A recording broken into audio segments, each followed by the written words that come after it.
Fits ఎందుకు కలుగుతాయంటే సాధ్యమైనంత వరకు ఒక అబ్నార్మల్ యాక్టివిటీ వల్ల జరుగుతుందని చెప్పాను. దీంట్లో 70% అనేది ఇడియోపతిక్, ఏ కారణం లేకుండానే ఉంటుంది.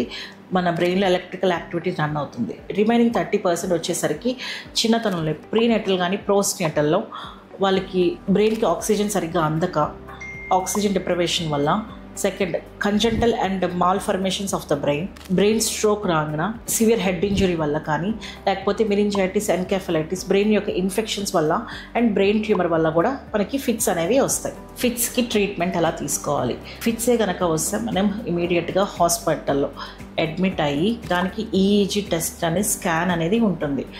కొన్నిసార్లు స్కాన్ అనేది అబ్నార్మల్గా ఉంటుంది, కానీ కంటిన్యూస్గా సీజర్ అనేది మనం అర్థం చేసుకుంటే నార్మల్గా ఉన్నా కూడా ట్రీట్మెంట్ అనేది తీసుకోవాలి.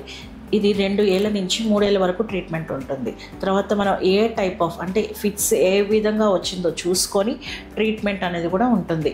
ఇది ట్రీట్మెంట్ ఇచ్చేటప్పుడు ఆడవారా, మగవారా, ప్రెగ్నెంట్గా ఉన్నారా, నాన్ ప్రెగ్నెంట్గా ఉన్నారా, పెద్దవాళ్ళ, చిన్నవాళ్ళ అన్నట్టు డివైడ్ చేసుకొని వాళ్ళకి ఎలాంటి ట్రీట్మెంట్ ఇస్తే తగ్గుతుందో అలా మనం ట్రీట్మెంట్ అనేది ఇస్తాము.